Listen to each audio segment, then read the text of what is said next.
तर आजच्या आपल्या थ्रीवेज मीडियाच्या सर्व प्रेक्षकांना पुन्हा एकदा त्यांचं स्वागत.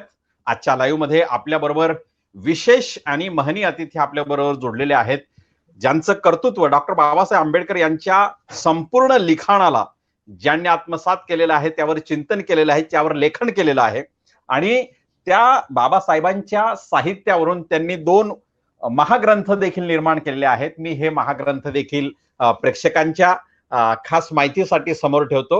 माननीय धीमान विजय मानकर सरांनी हे दोन्ही ग्रंथ महाग्रंथ डॉक्टर बाबासाहेब आंबेडकर यांच्या जीवनावर लिहिले आले आहे आणि त्यामुळे आज सबंध भारतामध्ये एक प्रभावी वक्ता, प्रभावी चिंतक, प्रभावी अभ्यासक आणि त्याचबरोबर संसदीय क्षेत्रामध्ये ज्यांनी कायद्याने वेगवेगळे लढे उभे केलेले आहेत, ईव्हीएम पासून तर लोकशाहीच्या रक्षणासाठी अर्थव्यवस्थेपर्यंतचे सर्व लढे त्यांनी आपल्या प्रतिभेने दिलेले आहेत, देत आहेत आणि अशा महनीय अतिथींबरोबर आज आपण संवाद साधणार आहोत. त्यामुळे सर्वप्रथम धीमान विजय मानकर साहेब, आपलं थ्रीवेज मीडियामध्ये स्वागत. जय भीम.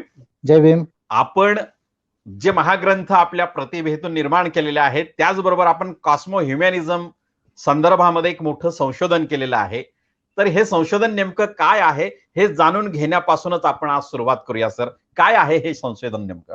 कॉस्मो ह्युमॅनिझम ऍक्च्युली हा जो संशोधन आहे तो बेस्ड आहे सायन्सवर, नॉलेजवर आणि सोल्युशन्सवर. आणि त्याला थोडं डिटेलमध्ये जर एक्सप्लेनेशन केलं तर many laws and multiple solutions of the cosmos, nature आणि वर्ल्ड. म्हणजे अंतरिक्ष जी आहे, सृष्टी जी आहे, प्रकृती जी आहे आणि जी मानवीय जो जगत आहे, ज्याला आपण ह्युमन वर्ल्ड म्हणतो, त्याच्यामध्ये मेनी लॉज आहेत. म्हणजे एक तर फिजिकल लॉज पण आहेत आणि मग आपल्या वर्ल्डचे पण लॉज आहेत. फिजिकल लॉज जसं सांगायला गेलं तर law of gravity and motion आहे, त्याच्यानंतर new laws of quantum gravity and motion आहेत, त्याच्यानंतर थिअरी ऑफ रिलेटिव्हिटीज आहेत, लॉज ऑफ थर्मोडायनेमिक्स आहेत. तर फिजिकल लॉज पण आहेत, जेनेटिकल लॉज आहेत, मेंडेलियन लॉज आहेत. म्हणजे ही जी सृष्टी आहे, हा जो कॉस्मोस आहे, त्याच्यामध्ये जे आहे ते लॉजने चालतो. कोणत्या प्राकृतिक पराप्राकृतिक शक्तीने नाही, ईश्वरने नाही, तो फिजिकल लॉजने चालतो. हा त्याचा पहिला सिद्धांत आहे जो ऑलरेडी सायन्समध्ये प्रूव्हन आहे. आणि त्याच्याबरोबर जे आपलं वर्ल्ड आहे, आपल्या वर्ल्डमध्ये जसं आपण इंटरनॅशनल लॉ आहे, मग डोमेस्टिक लॉ म्हणजे कॉन्स्टिट्यूशन्स आहेत, सिव्हिल लॉ आहे, मग क्रिमिनल लॉ आहे, कस्टमरी लॉ आहेत आणि व्हेरियस म्हणजे रूल्स आणि रेग्युलेशन्स आहेत. आणि मग जे व्हेरियस सोल्युशन्स आहेत, इकॉनॉमिक्सचे सोल्युशन्स असोत किंवा पॉलिटिकल सायन्सचे सोल्युशन्स असोत किंवा पब्लिक ऍडमिनिस्ट्रेशनचे सोल्युशन्स असोत, तर हे सर्व जे आहेत मेनी लॉज आणि मल्टिपल सोल्युशन्सला कन्सिडरेशन करूनच, फक्त विचारधारा आणि तत्वज्ञानाने नाही, कल्पनेने नाही, पण ह्या फॅक्ट्सला बघून जे आहे ते सोल्युशन आणावं, हे जे आहे कॉस्मो ह्युमॅनिझमचा बेसिक आहे. आणि 4 गोष्टी याच्यामध्ये, science, truth, humanity and all others. म्हणजे जर ह्या 4 गोष्टीला कन्सिडर केलं तर पूर्ण कॉस्मॉस आणि आपला जो विश्व आहे, मानवी विश्व, हा कम्प्लीट होतो. असं म्हणजे हा जो आहे तो रिसर्च आहे. आणि याच्यावर जे आहे आंबेडकराईट पार्टी ऑफ इंडियामध्ये आम्ही अप्लाय केलेला आहे. निसर्ग आणि मानव यामधलं जे विज्ञान तंत्रज्ञान आहे, याच्यावरचं हे संशोधन कॉस्मो ह्युमॅनिझमचं हे संशोधन आहे. म्हणजे निसर्गाचे नियम तसेच अप्लाय करून मानवी जीवनही कसं समृद्ध करता येईल या संदर्भातलं हे संशोधन आहे, मानवतेवर आधारलेलं. आणि याच अनुषंगाने शॉर्ट मध्ये बरोबर बोललात आपण. बिलकुल बिलकुल बिलकुल बिलकुल बिलकुल. याच अनुषंगाने सर, आज जो आपण पाहतोय की जगभरामध्ये एक विज्ञानालाही किंवा तंत्रज्ञानालाही अजून उमगलेलं नाही किंवा ती पारदर्शितेचा अभाव आहे की काय आहे नेमकं माहित नाही. परंतु कोरोनाची ही जी साथ जगभर सुरू झालेली आहे, तर याचं दुसरं कारण म्हणजे वैद्यकीय क्षेत्रातून जे येतंय की ऑक्सिजनचं प्रमाण हे फार मोठ्या प्रमाणात कमी झालं की हा कोरोना अधिक माणसावर क्रूरपणे प्रहार करतो. तर म्हणजे हे विज्ञान अनेक वर्षापासून सांगत आहे की ऑक्सिजनवरच माणसाचं सगळं जीवन आहे. तर सर, या संदर्भात थोडीशी टिप्पणी आपण काय करायला या सगळ्या संदर्भामध्ये? बघा, हा जो आहे, जो व्हायरसचा जो प्रश्न आहे, actually corona is one of the virus of the SARS family. म्हणजे सिव्हिअर अॅक्यूट रेस्पिरेटरी सिंड्रोम आपण ज्याला म्हणतो, त्या फॅमिलीचा एक व्हायरस आहे. पण जेव्हा आपण व्हायरोलॉजीला किंवा एपिडेमॉलॉजीला आपण स्टडी करतो आणि जेव्हा आपण ओरिजिन ऑफ लाईफ बघतो, तर डीएनएच्या पूर्वी जे आहे ते आरएनए आलेलं आहे. आणि त्याच्यामुळे जे आहे व्हायरसेस हे मनुष्याच्या पूर्वीपासनं आपल्या म्हणजे एन्व्हायरमेंट मध्ये आहेत. आणि त्याच्यामुळे जे आहे ऍक्च्युली व्हायरसेसचा जो व्हायरल जिनोम मॅपिंग व्हायला पाहिजे तो न झाल्यामुळे आपल्याला व्हायरसेस, कोणते डेडली व्हायरसेस आहेत आणि त्याचं वॅक्सिन किंवा त्याचं मेडिसिन काय असायला पाहिजे हे म्हणजे आपल्याला डेव्हलप करण्यामध्ये पूर्ण विश्वामध्येच एक प्रॉब्लेम आहे. म्हणून जे आहे व्हायरल जिनोम सिक्वेन्स, जसं मनुष्याचा डीएनएचा सिक्वेन्स झाला 2000 मध्ये, ज्याला आपण ह्युमन जिनोम प्रोजेक्ट म्हणतो, तर जोपर्यंत व्हायरल जिनोम प्रोजेक्ट होणार नाही तोपर्यंत जे आहे हा प्रॉब्लेम राहणार. आणि याला 6th एक्सटिंक्शन म्हणजे म्हणण्यात आलेला. रेप्टाईल स्नेक्स आपल्याला वाईप आउट करू शकत नाही मनुष्याला. आपल्याला टायगर्स आणि जे बाकी जे कार्निवरस आहेत ते आपल्याला जे आहे ते वाईप शकत नाही. पण व्हायरसेस जे आहेत ते मनुष्याला, होमोसेपियन्सला जे आहेत ते सर्वात मोठा थ्रेट आहे, हे आता सायन्समध्ये प्रूव्ह झालेलं आहे. सर आणि ऑक्सिजन वगैरे हे जे आहे ग्लोबल वॉर्मिंगचे जे बाकी प्रकार आहेत ते तर आहेतच प्रॉब्लेम जे आहेत ते. अत्यंत कमी शब्दात तुम्ही ही सगळी कोरोनाच्या संदर्भातली मांडणी करून टाकलेली आहे. सर, आपण आता सध्या ज्या भारतीय स्थितीमध्ये आपण वावरतो आहोत, आजचा जो आपला विषय आहे की 70 सालामधील देशाची, भारताची जी स्थिती आहे, ही स्थिती आज 70 सालानंतर, वर्षानंतर नेमकी काय आहे, हा आपला विषय आहे. या विषयाला सुरुवात करण्यापूर्वी मी एक आंबेडकराईट स्कॉलर्स म्हणून आपणास एक प्रश्न विचारतो की आपले जगभरात आंबेडकर तत्वज्ञानाचे, विचारांचे जे अभ्यासक आहेत, अमेरिका असतील, युरोप असतील, या सगळ्या देशांमध्ये, या देशातल्या अभ्यासकांबरोबर सध्याचं आपलं कम्युनिकेशन कसं चाललेलं आहे आणि ते अभ्यासक जगभरामध्ये डॉक्टर बाबासाहेब आंबेडकर यांचं तत्वज्ञान कसं प्रस्तुत करतात, सर, या संदर्भात थोडक्यात आपण जर माहिती दिली तर फार बरं होईल. नाही, याच्यावर जे आहे रिसर्च करणारे लोक जे आहेत ते ऑलरेडी रिसर्च करतायत. पर्टिक्युलरली आता जे आहे US मध्ये जे आहेत आणि युरोप रिसर्च करतायत, त्याचे जे आता कोरोनामुळे नवीन पब्लिकेशन्स फार कमी येत आहेत. पण मला वाटतं की 2020-21 मध्ये कोरोना क्लिअर झाल्यावर काही नवीन पब्लिकेशन जे आहेत, जे पर्टिक्युलरली ग्लोबल अथॉरिटीज आहेत, त्यांचे येणे म्हणजे जे आहेत ते संभावित आहेत आणि लोक त्या क्षेत्रामध्ये रिसर्च करता आहेत.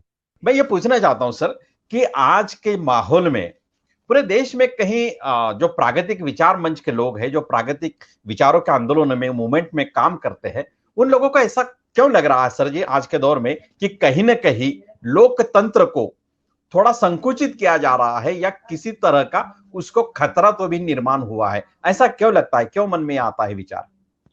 ये इसलिए है क्योंकि बीजेपी गवर्नमेंट आने के बाद जो है, तो बीजेपी गवर्नमेंट आने के बाद पर्टिकुलरली कुछ जो मेजर पॉलिसी के जो इश्यूज है उसको देखकर जो है लोगों को ये जो है वो लग रहा है. जैसे आप देखिए कि 370 और 35A को जो है वो रातों रात हटा दिया.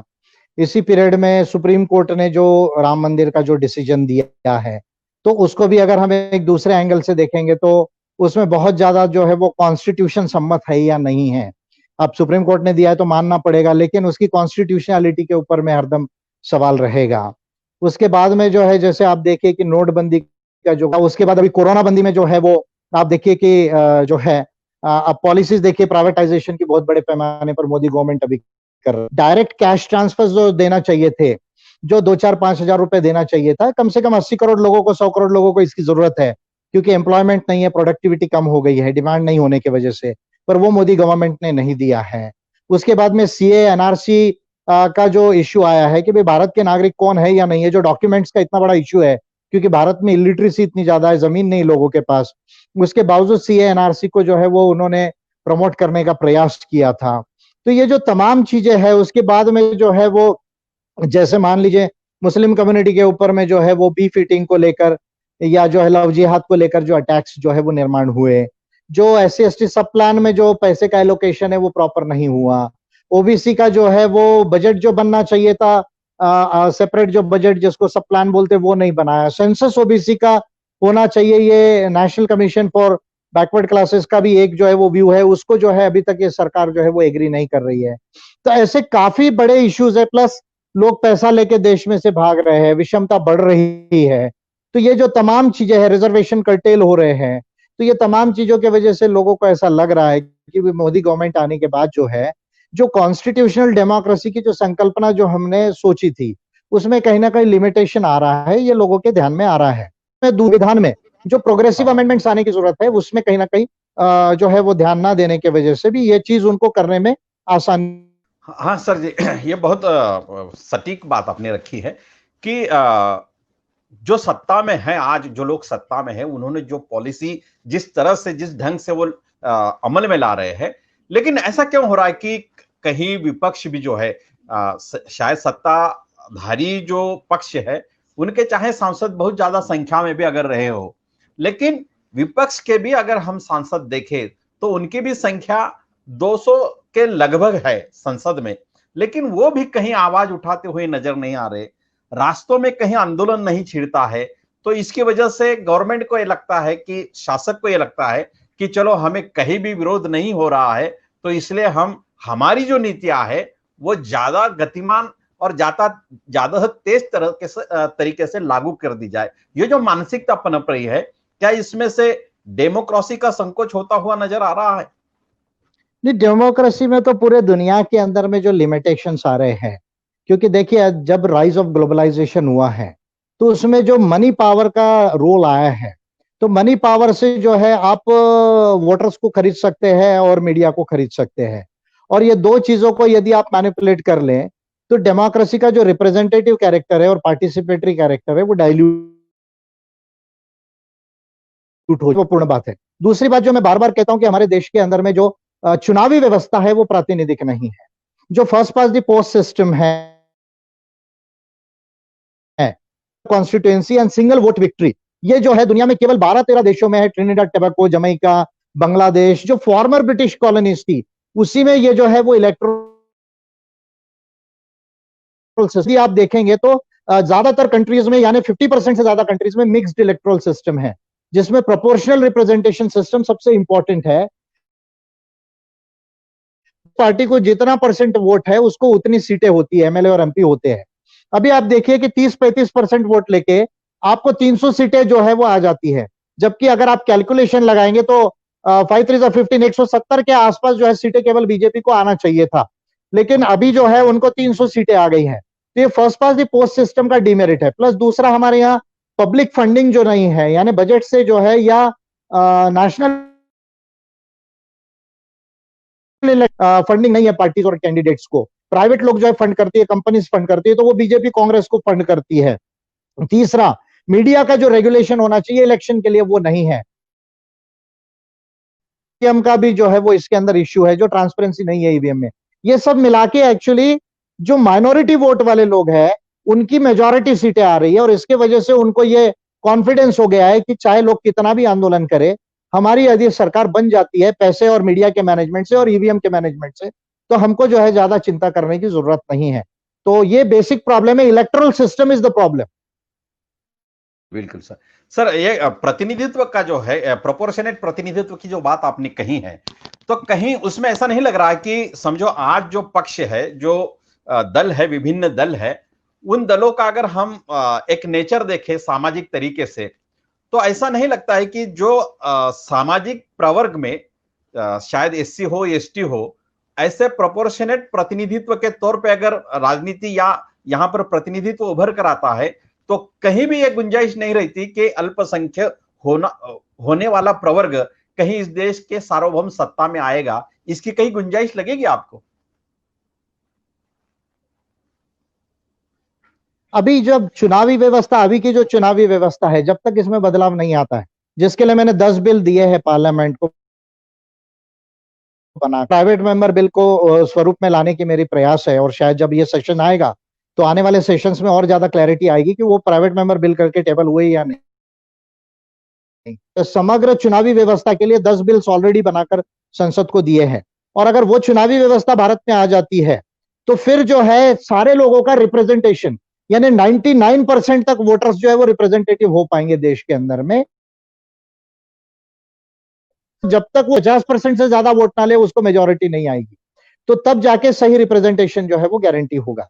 जब तक ये नहीं होता तब तक भारत में जो दबे कुचले लोग हैं या जो माइनॉरिटीज जिनके पास में है, उनका जो कोई है वेटेज देश में आएगा, ऐसा मुझे नजर नहीं आता।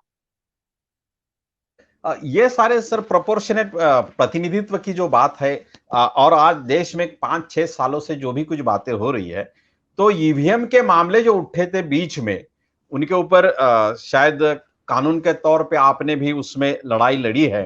तो ईवीएम का जो मुद्दा है अहम तौर पे जो माना जा रहा था, तो अभी वो पीछे पड़ते हुए नजर आ रहा है। क्या ईवीएम के इसमें कोई सच्चाई है या नहीं? नहीं, ईवीएम का मुद्दा पीछे नहीं आ रहा है। एक्चुअली इसका जो मेथड है, क्योंकि सुप्रीम कोर्ट जो है इस पर डिसीजन देने के लिए तैयार नहीं है। और ये मैं कई बार कहा, जब लोगों ने इस पर आंदोलन किया और लोगों ने इस पर प्रयास किया कि भाई ईवीएम में या तो बैलेट से चुनाव होना चाहिए या तो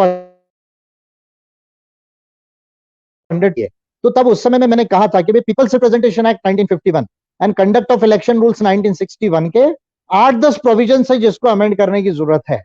अगर इसका बिल टेबल जाता है, देखिए कांग्रेस जो है अपने राष्ट्रीय अधिवेशन में ये रिजोल्यूशन पास करती है कि बैलेट से चुनाव होना चाहिए, लेकिन पार्लियामेंट में वो जो है अमेंडमेंट, ज्यादा बड़ा बिल नहीं है वो, उसको लाने के लिए वो तैयार नहीं है। मैंने यहां तक कहा था कि भाई अगर कोई नई बिल बना कर देता हूं, क्योंकि 16 बिल ऑलरेडी मैंने बनाए, तो मुझे मालूम है कैसे बिल्स बनाए जाते हैं, पर इसके लिए जो है कोई पार्टी जो है पार्लियामेंट में मूव करने के लिए तैयार नहीं हुई। पर यदि अगर मुझे कोई एमपी मिलता है तो मैं इसको आगे के लिए सोच रहा हूं, पार्लियामेंट ईवीएम के लिए जो है 100% पेपर ट्रेल काउंटिंग का, या तो बैलेट से जो है, बैलेट तो ऑलरेडी लॉ में, सिर्फ ईवीएम को हटाना है आप। बिल्कुल सर। हाँ सर, ये ईवीएम वगैरह का ये जो मुद्दा है वो तो चल ही रहा है। आपने जो बात छेड़ी है कि दुनिया भर के डेमोक्रेसी में या लोकतंत्र में अभी पैसा या धनवान लोग हावी हो गए हैं, भारत में भी ऐसा नजर आ रहा है।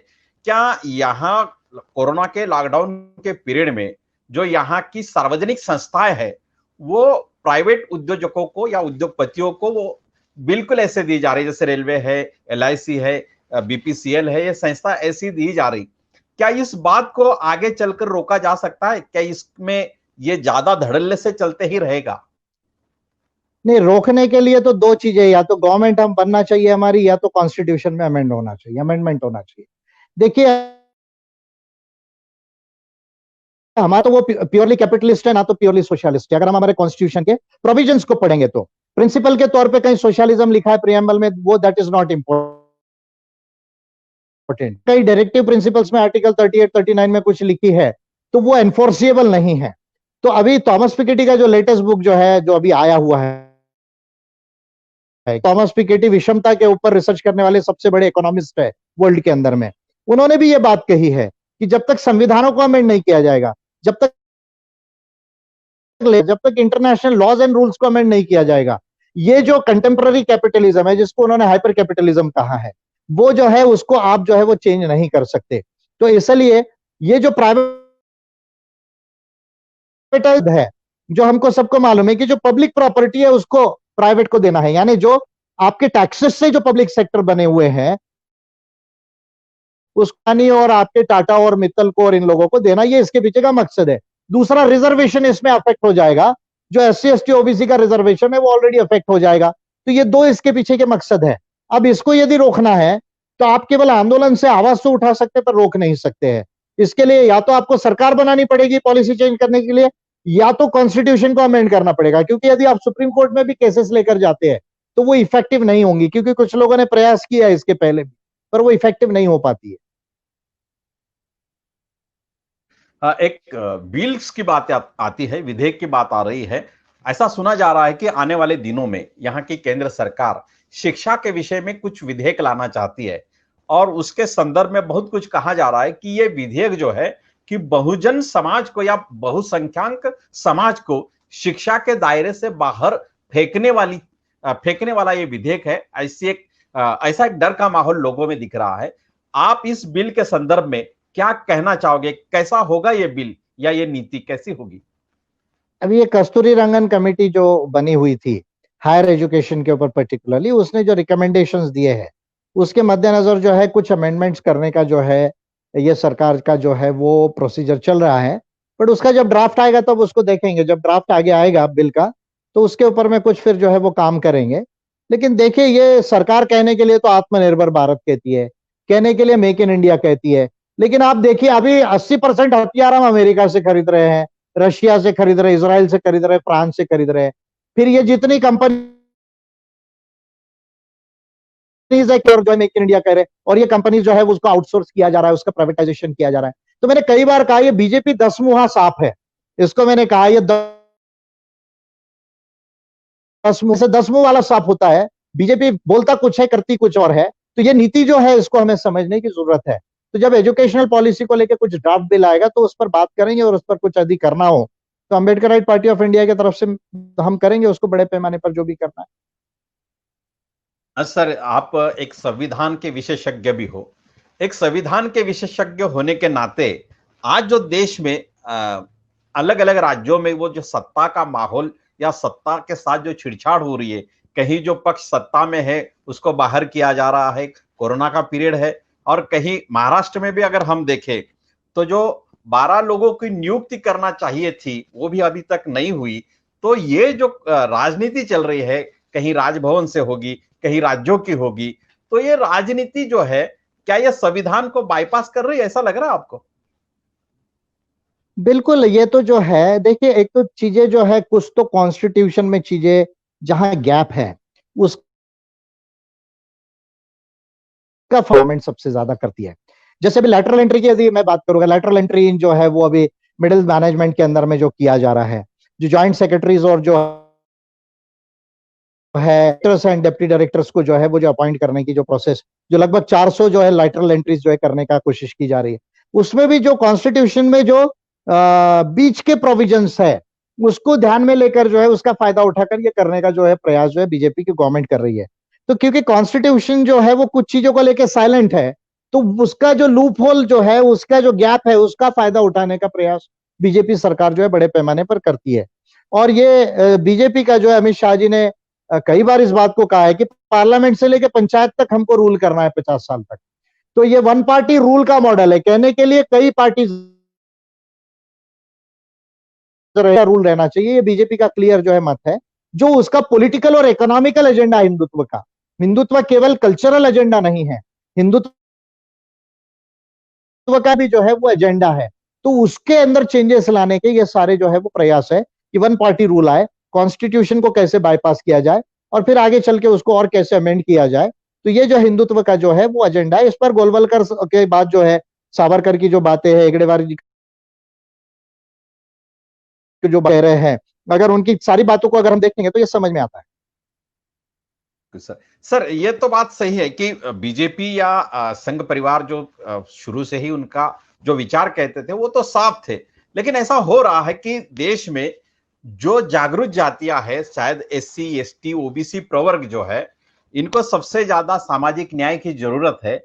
लेकिन इस प्रवर्ग की कई जातियां और कई जातियों के लोग उन्होंने अपने साथ जोड़ लिए हैं। तो ऐसे माहौल में क्या ये परिवर्तनकारी जो शक्तियां है, जो राजनीतिक पार्टियां है, जो आंदोलन है, क्या उनको फिर से वहां से बाहर लाने के लिए या अपने साथ जोड़ने में सक्षम हो पाएगी या सफल हो पाएगी? देखिए, सोशल इंजीनियरिंग जो गोविंदाचार्य ने कहा था, ये तो सोशल इंजीनियरिंग था। कल्याण सिंह है या उमा भारती है, जो बीच की कम्युनिटीज को जो जोड़ने का जो है उन्होंने प्रयास किया, फिर बाद में फिर शेड्यूल कास्ट की कम्युनिटीज को जोड़ने का प्रयास किया, फिर मुस्लिम्स को भी कुछ जोड़ने का प्रयास किया है।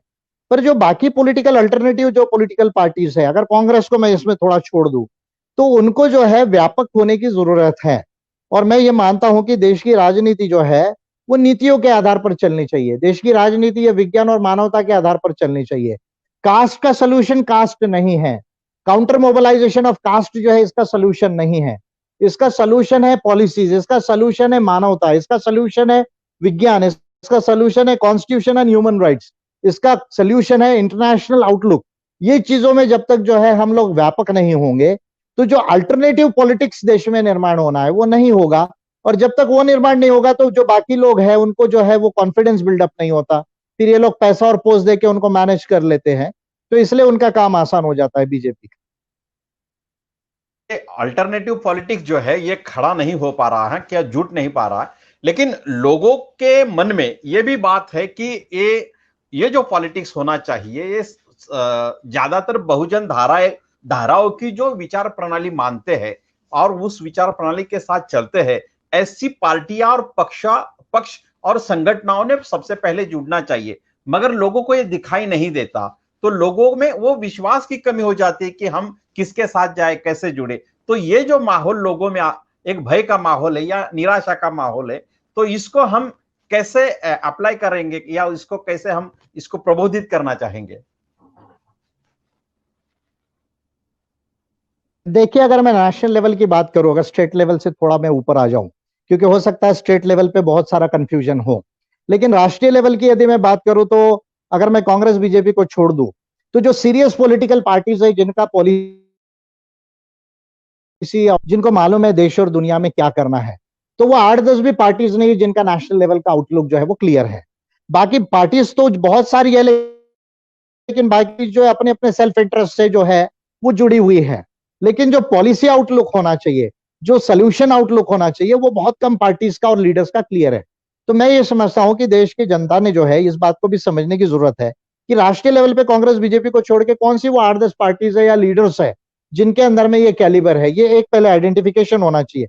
सिर्फ पार्टीज है, अभी कोई अध्यक्ष है, कोई सचिव है, तो वो लीडर्स नहीं हो जाते। प्रिंसिपल और पॉलिसी और प्रोग्राम क्लियर ना हो तो वो पार्टीज जो है कोई डेमोक्रेसी के लिए, देश के लिए या लोगों के लिए जो है वो यूजफुल नहीं हो जाती। तो पब्लिक को भी जो है ये मिनिमम आइडेंटिफाई करना चाहिए, क्योंकि कई पार्टीज जो 2,500 में तो ऐसी पार्टीज है, देखिए अगर आप इलेक्शन का डेटा देखेंगे तो 150-200 पार्टीज भी चुनाव नहीं लड़ती है।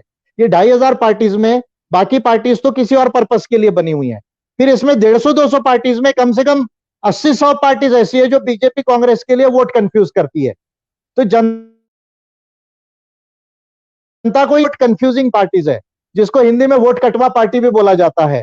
तो वोट कटवा पार्टी या वोट कंफ्यूजिंग पार्टीज मेजोरिटी 80 से 100 वो हो जाती है, तो जो है वो बच जाती है 30-40 देश के अंदर में। उसमें भी जिनका नेशनल इंटरनेशनल लेवल पे क्लियर आउटलुक है, वो मुझे नहीं लगता 4-5 भी पार्टीज कांग्रेस बीजेपी के अलावा बच जाती है, जिसमें Ambedkarite party of India top most है इंडिया में। अगर पॉलिसीज की बात करूं ये मैं, या राष्ट्रीय और अंतरराष्ट्रीय आउटलुक की बात करूं, तो लोगों को भी जो है, you see I always say one thing, that the quality of democracy depends upon the quality of citizenship.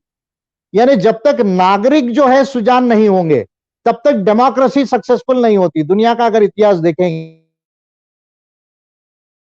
इसका इतिहास देखेंगे, लैटिन अमेरिका का देखेंगे, या एशियन डेमोक्रेसीज का भी इतिहास देखेंगे, तो जहां लोगों को डेमोक्रेसी की समझ डेवलप हुई है, वहीं जो है डेमोक्रेसी होती है। अभी देखिए ना आप, अभी कोरोना का प्रॉब्लम है, महाराष्ट्राचे मुख्यमंत्री गेले आणि त्यांनी म्हणले भाई देवा काही आशीर्वाद दे, याला दूर कर। कोई कर्नाटका का जो है हेल्थ मिनिस्टर बोल रहा है कि भाई भगवान ही हमको बचा सकता है ये कोरोना से जो है वो। यानी स्टिल हमारा जो थिंकिंग है वो साइंटिफिक नहीं है अभी तक जो है वो। तो डेमोक्रेसी के जो वेरियस एस्पेक्ट्स है उसको भी हम लोग नहीं समझ पाए हैं। तो इसलिए क्वालिटी ऑफ डेमोक्रेसी इंप्रूव होने के लिए पॉलिटिकल पार्टीज ने पोजीशनिंग लेना चाहिए, और जो अच्छे लोग हैं वो कहीं ना कहीं लिमिटेड अलायंस के लिए एक आना चाहिए। इस बार चरा लोगों को इकट्ठा आके कुछ फायदा नहीं होने वाला। हाँ सर जी, एक राजनीतिक पार्टी के प्रमुख नेशनल प्रेसिडेंट के तौर पे अगर हम ये अगर पूछे कि अम्बेडकराइट पार्टी के नेशनल प्रेसिडेंट होने के नाते यदि राष्ट्रीय राजनीति में अगर आने वाले चुनाव में एक गठबंधन के तौर पे अगर लीडरशिप करना चाहोगे, तो कांग्रेस और बीजेपी को छोड़कर किन 8-10 पार्टियों को आप साथ लेना चाहोगे और इसके लिए क्या करना चाहोगे सर जी? देखिए, जो हमने जो पॉलिसीज को डिक्लेयर किया है, ये P2A2 में जो है ये पॉलिसीज डिक्लेयर्ड है। इसको जो थोड़ा भी जिसकी पॉलिसी मैच होती है, मान लीजिए 15-20% भी किसी पार्टी की पॉलिसीज मैच होती है, तो वो पार्टी इसको जो है वो API लिमिटेड अलायंस कर सकती है। अगर आप मुझे नाम लेना चाहे तो मैं 2-3 ट्राइबल पार्टीज का ले सकता हूं, जैसे JMM है, मान लीजिए गोंडवाना पार्टी है, BTP है।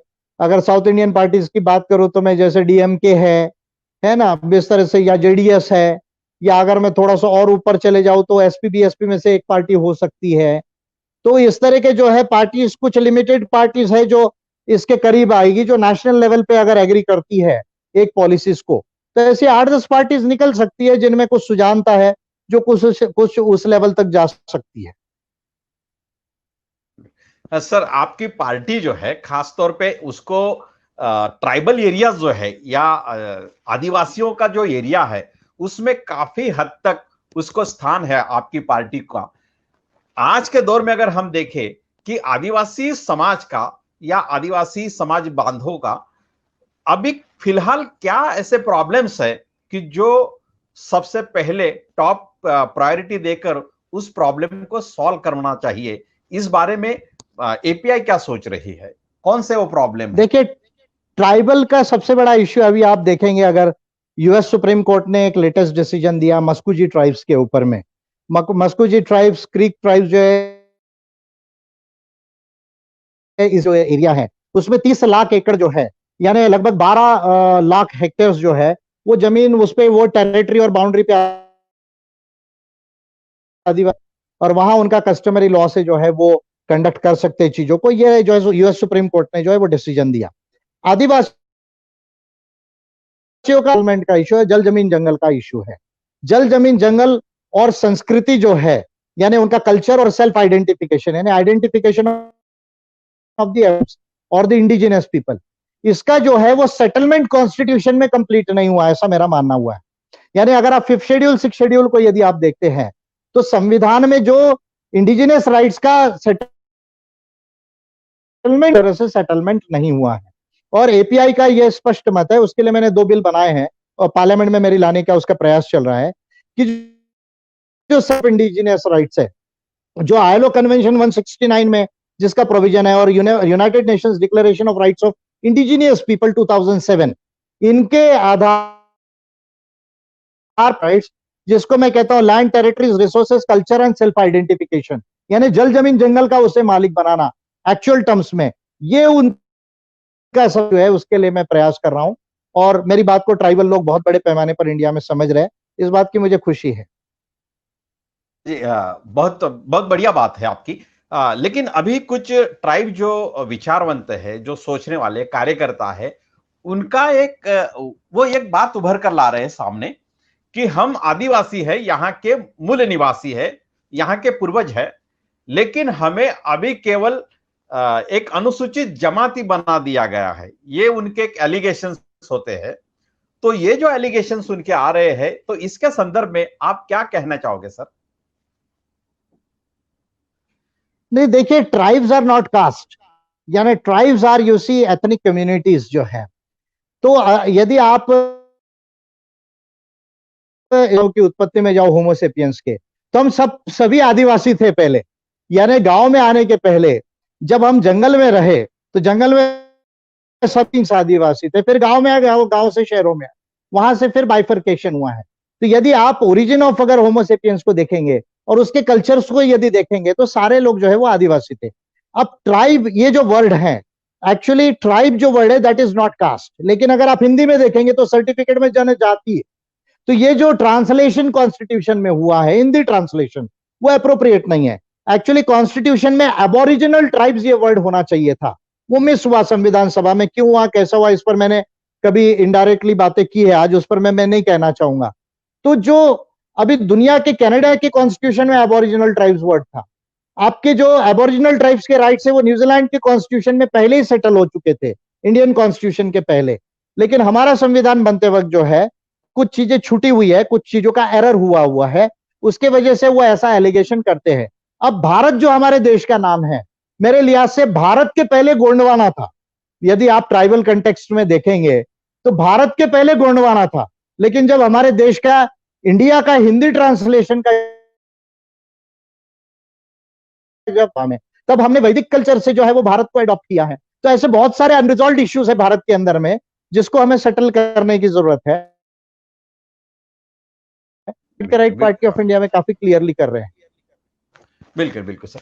सर, आज बहुत सारी चीजों को हम बात करें, लेकिन अभी जो फिलहाल जो है कि 2016 में नोटबंदी आई, उसके बाद अभी जो है सेकंड टर्म जो है कि प्राइवेटाइजेशन का बहुत सारा दौर अभी चल रहा है। प्राइवेटाइजेशन में रिजर्वेशन भी जा रहा है, लेकिन यदि जो समाज जागरूक है, अवेयर है, शिक्षा ली हुई है, ऐसे समाज का जो आंदोलन है या उसके खिलाफ जो प्रतिक्रिया होनी चाहिए पूरे भारतवर्ष में, वो उतनी तीव्रता से नहीं दिख रही है। या शिक्षित समाज कहीं ना कहीं ये एक तो एब्सॉर्ब हो रहा है या कहीं ना कहीं मैनेज हो रहा है, ऐसी बात होगी, या शिक्षित समाज कुछ समय की एक समय के लिए अपनी राह देख रहा है, हाँ, नहीं, समय का एक इंतजार कर रहा है, क्या इसके संदर्भ में कहोगे सर? देखिए, अगर मैं एजुकेटेड क्लास में जो सर्विसेज में उनकी यदि बात करूं, कंडक्ट रूल में बन गए, जो कंडक्ट रूल में बन गए वो तो एजुटेशन और पॉलिटिकल एक्टिविटीज में जो है वो एक्टिवली पार्टिसिपेट कर ही नहीं सकते। कंडक्ट रूल ने उनको बांध दिया है जो गवर्नमेंट सर्विसेज में है। अब जो लोग एजुकेटेड है और बहुत बड़ी मात्रा में जो रिजर्वेशन के बाहर, गवर्नमेंट सेक्टर के बाहर है, चाहे प्राइवेट सेक्टर में हो, चाहे वो कोई अपना खुद का सेल्फ प्रोफेशन या बिजनेस कर रहे हो, तो क्योंकि अभी एजुकेशन हमारे देश में 76% से ज्यादा लिटरेसी हो गई है, हायर एजुकेशन भी 23% से ज्यादा जो है अभी देश में हो रहा है, तो बहुत सारा ऐसा वर्ग, मेजॉरिटी वर्ग है जो गवर्नमेंट सर्विसेज से बाहर है। तो उन लोगों को मैं बार बार कहता हूं कि political party is very important in a country. देखिए, हम बहुत सारे सामाजिक और धार्मिक सांस्कृतिक जो है वो संस्थाओं में अपनी एनर्जी को लगाते हैं, पर अगर आपको देश को चलाना है, लॉ मेकिंग करना है, पॉलिसी मेकिंग यदि करना है, तो पॉलिटिकल पार्टी के अलावा आपको रास्ता नहीं है। आपको जो है डेमोक्रेसी में यदि लॉ मेकर्स और पॉलिसी मेकर्स बनना है तो it is only the political party which can do so. अब आप जो है वो सपोर्ट नहीं कर रहा हूं, लेकिन उदाहरण देने के लिए बोल रहा हूं, मैं सीसीपी का उदाहरण दे रहा हूं, चाइनीज कम्युनिस्ट पार्टी का। आप देखिए, वो चाइना को सेकंड नंबर पर लेकर आ गई वर्ल्ड के अंदर में, एक है चाइना के अंदर में, उस पार्टी ने जो है चाइना को सेकंड नंबर पर ला लिया। यदि आज चाइना सेकंड नंबर का जो है वो इकोनॉमिक पावर है, लार्जेस्ट जो है वो एक्सपोर्टर है, लार्जेस्ट प्रोड्यूसर है, जीडीपी पीपीपी पे जो है वो चाइना जो है अमेरिका से आगे है। तो आप देखिए, एक पार्टी अगर स्पेशल, तो उस कंट्री का डेवलपमेंट कैसा हो सकता है। मैं दूसरी भी पार्टियों का उदाहरण दे सकता हूं, socialist democratic parties of Europe, आप देख लीजिए, जर्मनी को देख लीजिए, स्वीडन को देख लीजिए, आप जो है पूरे नॉर्डिक कंट्रीज को देख लीजिए, या आप फ्रांस को देख लीजिए, तो आप देखेंगे कि वो कंट्रीज ने उनके देश को कैसे डेवलप किया। आज यूरोप में विषमता सबसे कम है, वो वहां की सोशलिस्ट डेमोक्रेटिक पार्टीज की देन है। तो पॉलिटिकल पार्टी के बगैर ये काम नहीं हो सकता। इसलिए जो लोग गवर्नमेंट सर्विसेज में नहीं है, उनको पॉलिटिकल पार्टी में या पॉलिटिक्स में एक्टिवली पार्टिसिपेट करना चाहिए। सर, अभी ये आप डॉक्टर बाबा साहब अंबेडकर के लिटरेचर के बहुत सूक्ष्म अभ्यासक हो। बाबा साहब एक अर्थशास्त्री रह चुके हैं, लेकिन आज अगर हम देख रहे हैं दुनिया भर में जो भी गवर्नमेंट है, डेमोक्रेसी कहीं ना कहीं थोड़ी सी संकोच में होती हुई नजर आ रही। लेकिन दूसरी तरफ अगर हम देखें, जो कैपिटलिस्ट है, वो कैपिटलिस्ट केवल इससे गवर्नमेंट के साथ कुछ मिल रहा है, इस पे वो उनका सेटिस्फेक्शन नहीं हो रहा है। वो चाहते हैं कि हमारी अलग से खुद की एक करेंसी हो। तो दुनिया के बहुत सारे जो एंटरप्रेन्योर्स है, जो उद्योगपति है, वो अपनी करेंसी ला रहे हैं, और वो इलेक्ट्रॉनिक करेंसी जो लोगों को दिखाई भी नहीं देती है। तो ये जो करेंसी आ रही है दुनिया में, क्या भारत में भी ये आएगी, या इसका क्या भविष्य भारत में रहेगा, और उसके साथ लोगों का भविष्य क्या रहेगा? पूरे दुनिया में ये जाएगी, लेकिन जहां पर भी जाएगी, ये पूरी दुनिया में जाएगी। क्रिप्टो करेंसीज जिसको बोला जाता है, इलेक्ट्रॉनिक करेंसीज बोला जाता है, इसको फ्यूचर ऑफ मनी भी बोला जाता है अगर इकोनॉमिक्स में हम इसका स्टडी करें तो क्योंकि गोल्ड स्टैंडर्ड तो अभी डीलिंक हो चुका है, वो तो क्लासिकल गोल्ड स्टैंडर्ड 1924 तक के ही जो है वो डीलिंक हो गया था। उसके बाद में एब्सोल्युटली गोल्ड स्टैंडर्ड 1971 से डीलिंक हुआ। उसके बाद में फियाट मनी जो है वो आया, जिसको जो है बगैर गोल्ड के रिजर्व के जो है वो पैसा छापा जाता है। और अभी जो है इलेक्ट्रॉनिक करेंसी को जो है वो फ्यूचर ऑफ करेंसी जो है माना जा रहा है, फ्यूचर ऑफ मनी माना जा रहा है। तो वो आए, कोई दिक्कत नहीं है, लेकिन गवर्नमेंट्स के पास में यह राइट है कि उसको लीगलाइज करके उसको टैक्सेशन के एम्बिट में वो ला सकते हैं। और कई कंट्रीज ने इसको लीगलाइज किया और टैक्सेशन के एम्बिट में लाया है। और कई अर्थशास्त्री ये कह रहे हैं कि भाई इस पर प्रोग्रेसिव टैक्स लगाना चाहिए।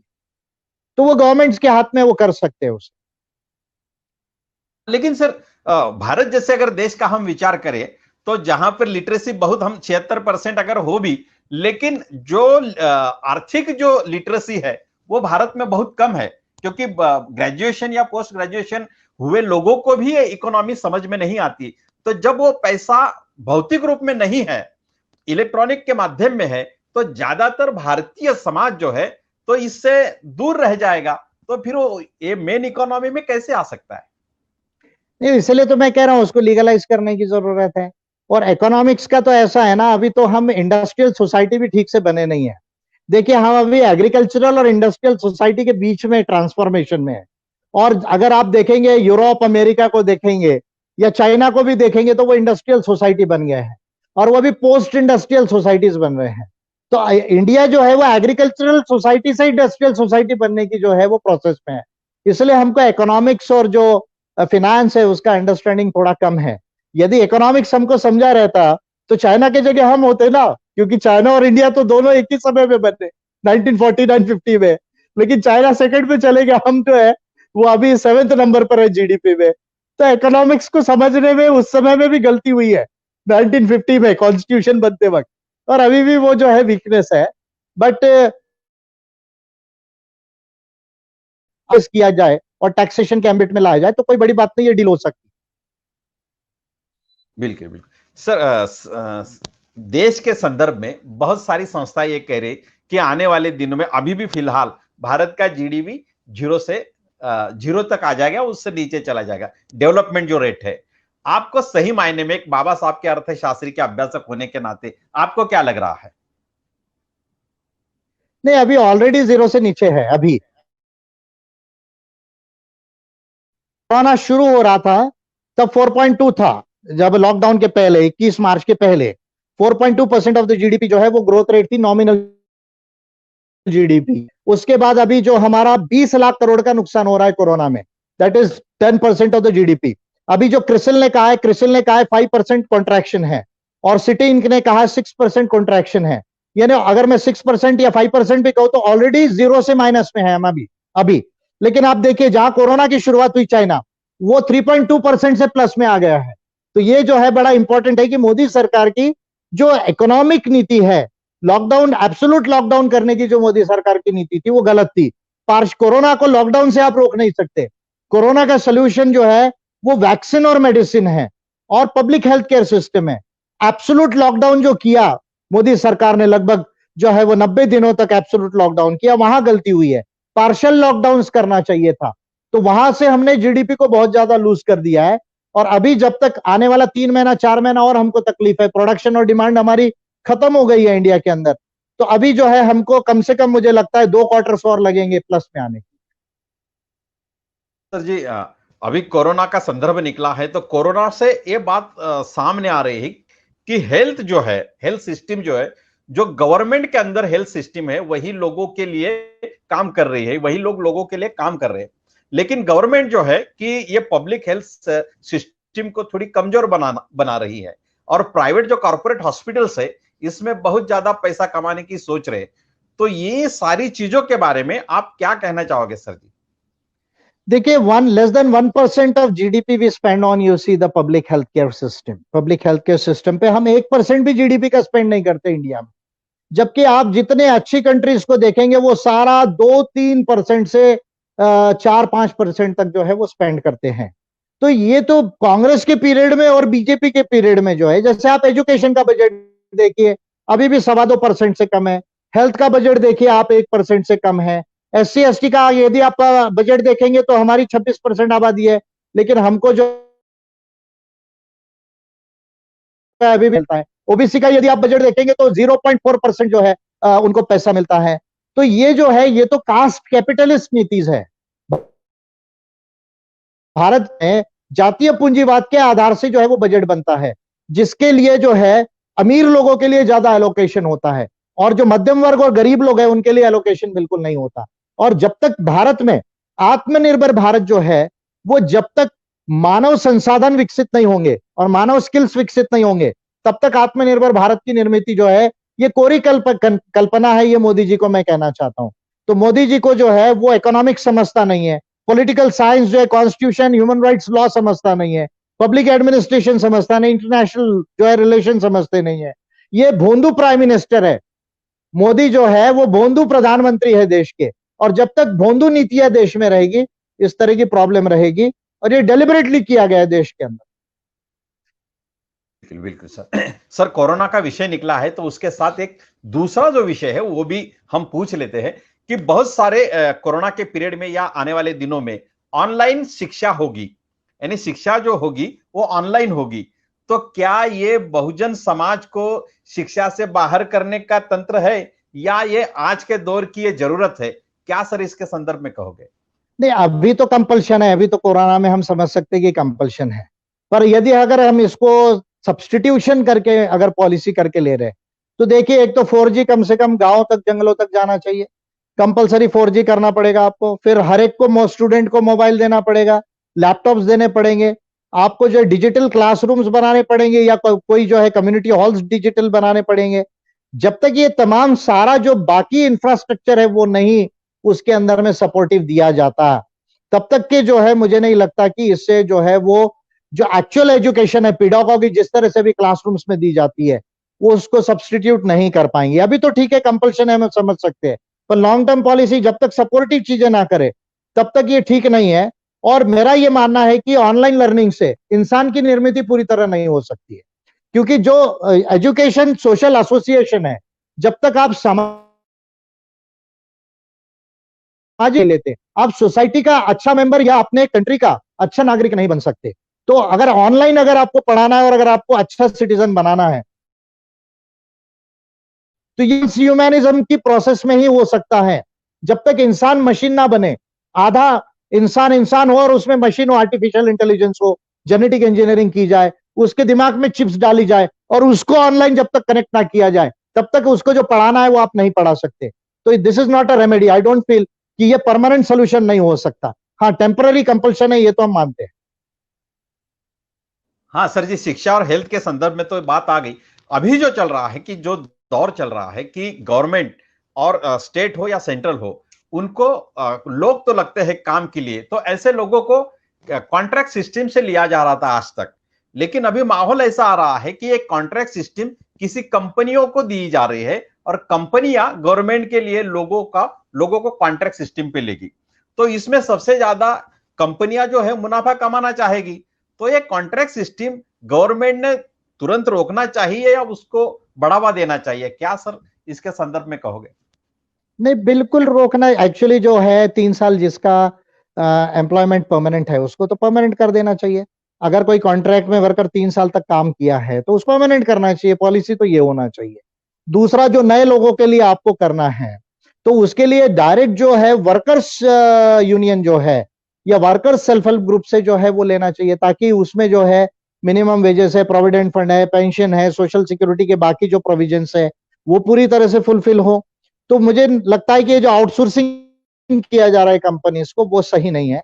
लेकिन ये पूरा जो इकोनॉमिक मॉडल है जिसको हम कंटेम्पररी कैपिटलिज्म का इकोनॉमिक मॉडल कहते हैं या हाइपर कैपिटलिज्म का मॉडल कहते हैं, इसका कितना ज्यादा प्रॉफिट कमाया जाए, ये इकोनॉमिक मॉडल का जो है वो वर्क ही वैसा करता है। और उसमें आप देखेंगे रियल वेजेस कम हो रहे हैं, सोशल सिक्योरिटी जो है वो कम हो रही है। तो जब तक हम जो कंटेम्पररी कैपिटलिज्म का जो मॉडल है अभी उसका जो है ट्राई करते हैं तब तक ये प्रॉब्लम्स रहने वाली। It is a larger issue.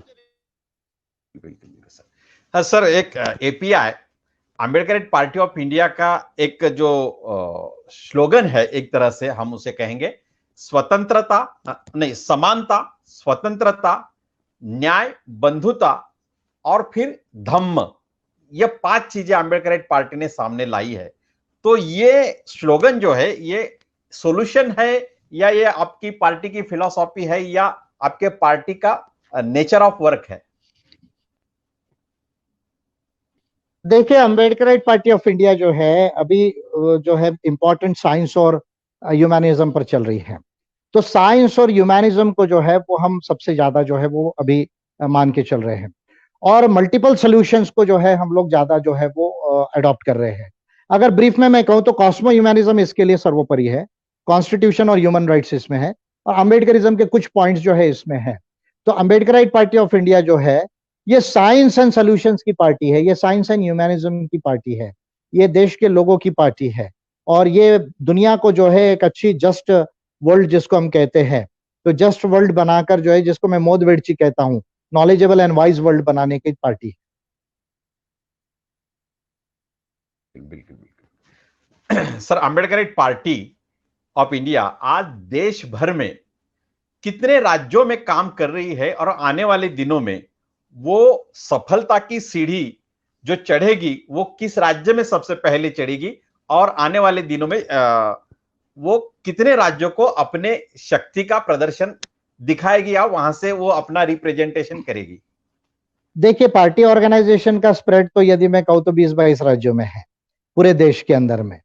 और हमने क्लियर ही रखा है कि भाई हमको स्टेट लेवल की पार्टी नहीं चाहिए, हमको नेशनल नेशनल लेवल बीजेपी को अल्टरनेटिव देना आज नहीं कल, और जब तक भारत में बीजेपी कांग्रेस को अल्टरनेटिव पार्टी अच्छी नहीं मिलेगी तब तक देश आगे नहीं जाएगा।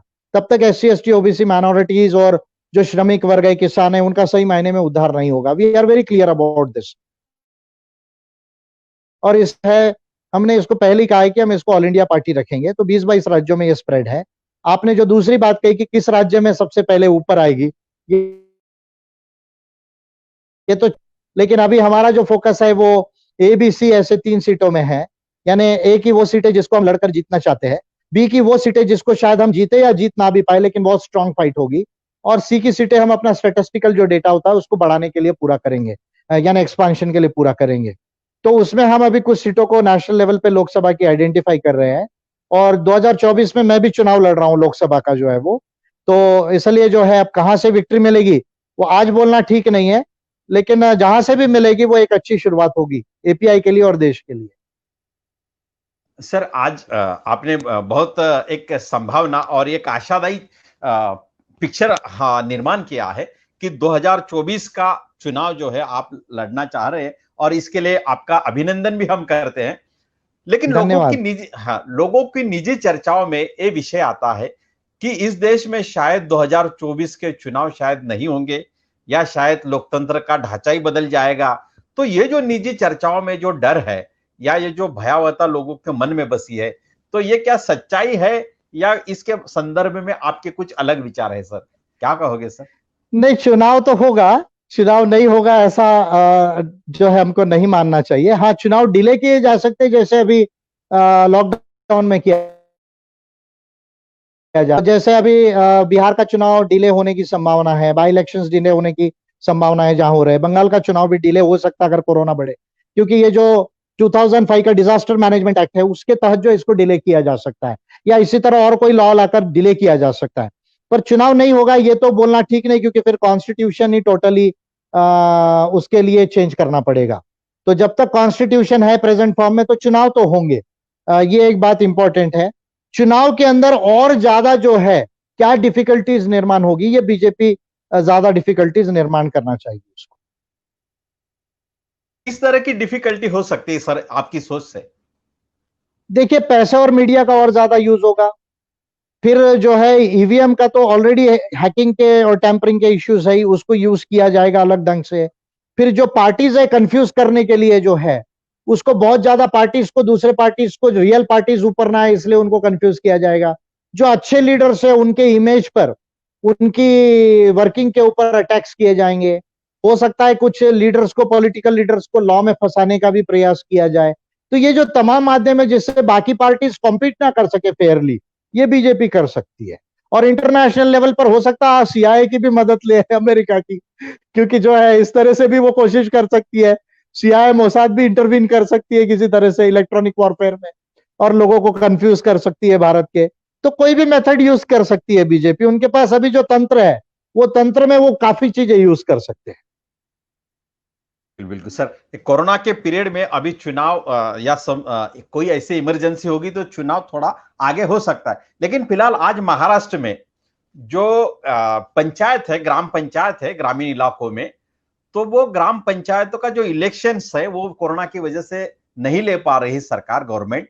तो वहां पर प्रशासक, एडमिनिस्ट्रेटर वो वहां पे नियुक्त करना चाहती है। लेकिन एडवोकेट बाला साहब अम्बेडकर जी ने जो अभी राजभवन में राज्यपाल जी की जो भेंट की है उन्होंने, तो उन्होंने ये कहा है कि किसी भी ग्राम पंचायत में एडमिनिस्ट्रेटर या प्रशासक ना नियुक्त किया जाए, वहां पर चुनाव हो।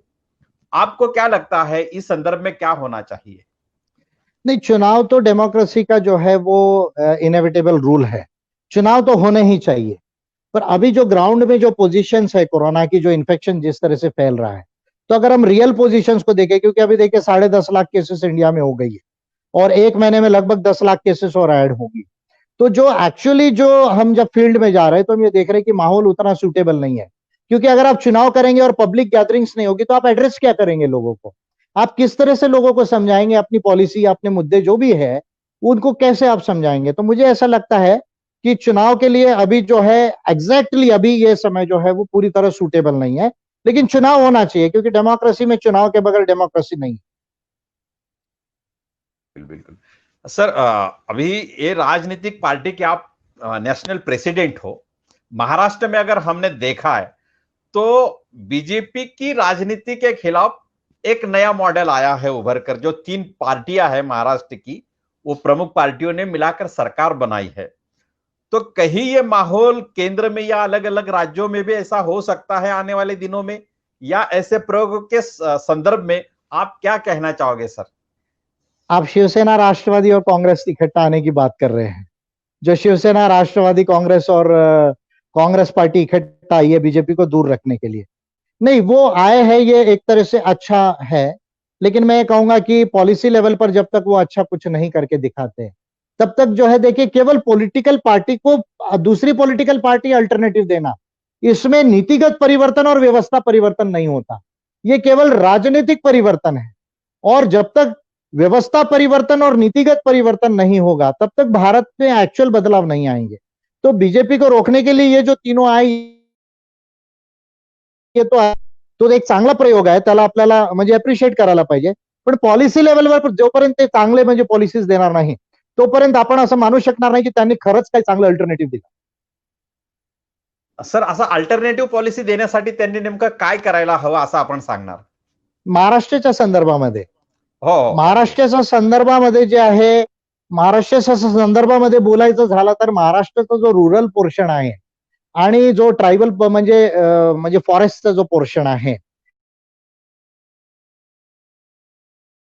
आणि जे मॅन्युफॅक्चरिंग पॉलिसीज आहेत त्याला स्प्रेड करणं गरजेचं आहे। कारण तुम्ही बघा, जास्त इकॉनॉमिक कॉन्सन्ट्रेशन आपलं मुंबई, पुणे आणि पिंपरी चिंचवड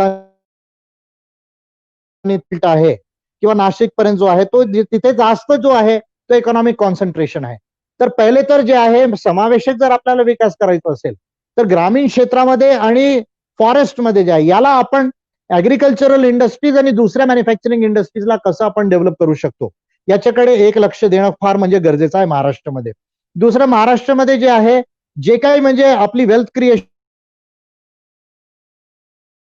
बजेट बनत आहे त्याला आपण प्रॉपर कसं डिस्ट्रीब्यूट करू शकू, म्हणजे जेणेकरून जे आपल्या महाराष्ट्रातील घटक आहेत, DT&T असतील, मग शेड्यूल कास्ट असतील, ट्रायबल्स असतील किंवा ओबीसीस असतील, याच्यासाठी आपण त्यांना बिझनेसमध्ये आणण्यासाठी, एंटरप्रिनर्स बनवण्यासाठी, फक्त आरक्षण पर्यंत नाही पण त्यांना ऍक्च्युअल बिझनेस आणि एंटरप्रिनर्स बनवण्यासाठी आपण त्याच्याकडे लक्ष देणं गरजेचं आहे। महाराष्ट्रामध्ये आताही एज्युकेशनचं स्टँडर्ड जर आपण केरळला कम्पेअर केलं, जर तामिळनाडूला कम्पेअर केलं, जर दिल्लीला आपण जर आपण बिहारला सोडलं, यूपीला सोडलं, तर वी कॅन से की महाराष्ट्र एज्युकेशन मध्ये समोर आहे। पण जर आपण ह्या 3-4 स्टेट्सला जर कम्पेअर केलं तर still we are far behind. तर एज्युकेशन स्टँडर्ड आपल्याला वरती आणण्याची फार म्हणजे जे आहे आवश्यकता आहे। आणि महाराष्ट्रामध्ये आपण सायन्स अँड टेक्नॉलॉजीला म्हणजे एक सायंटिफिक आणि टेक्नॉलॉजिकल महाराष्ट्र बनवू, आपण तेवढे इन्स्टिट्यूशन, सायंटिफिक इन्स्टिट्यूशन क्रिएट करू शकतो काय, जेणेकरून, कारण आता जे ग्रोथचं जे मॉडेल आहे, पहिले ग्रोथचं मॉडेल लेबर इंटेन्सिव्ह होता, नंतर ग्रोथचं मॉडेल कॅपिटल इंटेन्सिव्ह आला, आता जो ग्रोथचे जे मॉडेल्स आहेत ते नॉलेज आणि इनोव्हेशन ड्रिव्हन, त्याला आपण जे आहे ते ग्रोथ मॉडेल्स म्हणतो। तर तो ग्रोथ मॉडेल जर महाराष्ट्राला डेव्हलप करायचा असेल तर सायन्स आणि टेक्नॉलॉजीच्या व्यतिरिक्त होऊ शकणार नाही, आणि इंडस्ट्रीचा जो स्प्रेडअप आहे पूर्ण महाराष्ट्रामध्ये केल्याशिवाय होऊ शकणार नाही। आणि एक माणुसकीच्या अनुषंगाने पूर्ण न्याय संगत नीती जोपर्यंत इम्प्लिमेंट होत नाही तोपर्यंत हे होऊ शकणार नाही। अशा मोठ्या मोठ्या बाबी मी ठोकळ मानाने जे आहे ते सांगितलेले आहेत। जर उद्धव सरकारला जर स्पेशल गायडन्स पाहिजे असेल तर पॉइंट टू पॉइंट जे आहे, एरिया टू एरिया मी त्यांना सांगू शकतो। बिलकुल बिलकुल सर। तर म्हणजे आम्ही तो प्रश्न तुम्हाला असा विचारून घेतो की महाराष्ट्राचा जे काही 7 महसूल विभाग आहेत, या 7 महसूल विभागांमध्ये काय म्हणजे एकेका वाक्यात असं काय तुम्ही सांगाल की तिकडे हे केलं पाहिजे म्हणून असं? नाही, ते थोडंसं डिटेलमध्ये जावं लागेल, म्हणजे एक्झॅक्ट, कारण रिजनल प्रॉब्लेम्स वेगळे वेगळे आहेत। म्हणजे जर अमरावती नागपूर महसूल असेल किंवा औरंगाबाद असेल तर ही जे रेव्हेन्यू कमिशनरीचे प्रॉब्लेम्स वेगळे आहेत ते खूप जास्त डिटेलमध्ये त्याला म्हणजे सब्जेक्ट होईल। पण ठोकळ मानाने जे मी सांगितलं तुम्हाला की सायंटिफिक आणि टेक्नॉलॉजिकल महाराष्ट्र जे आहे ते बनवून जे इंडस्ट्रियलायझेशन आहे त्याला स्प्रेड करणे आणि ऍग्रिकल्चरल सेक्टर आणि मॅन्युफॅक्चरिंग सेक्टरला वरती आणणे हे फार महत्वाचं आहे। आणि बजेटचं डिस्ट्रीब्युशन ते प्रॉपर व्हायला पाहिजे पूर्ण लोकांमध्ये। हे जर केलं तर महाराष्ट्र जे आहे आणखी जास्त प्रोग्रेसिव्ह डेव्हलप होऊ शकतो। आणि आपण पूर्ण भारताला एक अल्टरनेटिव्ह मॉडेल देऊ शकतो. जो गुजरात मॉडेल बोलल्या जायचा त्याला आपण अल्टरनेटिव्ह देऊ शकतो.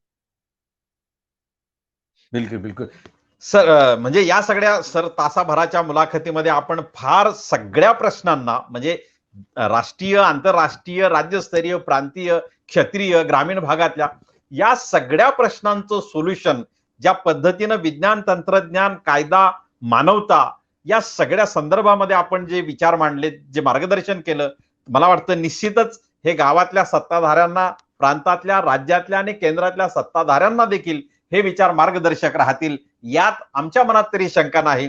आपण थ्रीवेज मीडियाला जो एक वेळ दिला त्याबद्दल आम्ही आपले खरं तर खूप आभारी आहोत. परंतु या मुलाखतीच्या, या लाईव्ह मुलाखतीच्या अंतिम क्षणाला आपण जनतेला किंवा समाजाला किंवा ओव्हरऑल सगळ्या जगाला काय संदेश देणार सर? बस मी एवढा बोलू इच्छिणार की भारत किंवा विश्वामध्ये जर खरंच आपल्याला सोल्युशन जर आणायचे असतील आणि मानव जीवनाचे जे प्रॉब्लेम्स आहेत त्याला जर आपल्याला सॉल्व्ह करणं गरजेचं आहे, जर ते करायचं असेल तर याचा जो समाधान आहे तो सायन्समध्ये आहे आणि मानवतेमध्ये आहे. दोन गोष्टीमध्ये याचं समाधान आहे. त्याचं समाधान धर्मांमध्ये नाही, त्याचं समाधान विचारधारेमध्ये नाही, त्याचं समाधान दर्शन किंवा फिलॉसॉफी तत्वज्ञानामध्ये नाही, त्याचं समाधान विज्ञानामध्ये आहे आणि मानवतेमध्ये, म्हणजे माणुसकीमध्ये आहे. आणि मेनी लॉज आणि मल्टिपल सोल्युशनला आपल्याला म्हणजे अंडरस्टँडिंग करून फक्त इमोशनल लेवलवर नाही, फक्त ज्याला पॉप्युलिस्ट पॉलिसीज म्हणतात ते नाही, पण सायंटिफिक थिंकिंग अनुषंगाने आणि सायंटिफिक मॉडेल्स बनवून जे आहे, जर आपण सर्व गोष्टींना माणुसकीला मध्यनजर ठेवून जर आपण अप्लिकेशन केलं, म्हणजे कॉस्मो ह्युमॅनिझमने जर आपण पॉलिसीज बनवू शकलो तर महाराष्ट्र आणि त्याच्याबरोबर भारत आणि पूर्ण विश्व जे आहे तो चेंज होऊ शकतो. तर science and humanity, science and humanism is the way ahead, cosmo humanism is the way ahead. आणि थ्रीवेज मीडियामध्ये आपण फार दिवस झालेत, आपण जे आहे ते इंटरॅक्शन जे आहे मला वाटते 4-5 वर्ष झालेले आहेत. पण I will always be available as you like. जर तुम्हाला काही खूप मोठ्या गोष्टींवर जर व्ह्यूज म्हणजे जर इम्पॉर्टंट असतील तर माझा जे पॉलिटिकल जे शेड्यूल असतो त्याला बघून मी शेअर करू शकणार. Thanks a lot for you see giving this opportunity to me.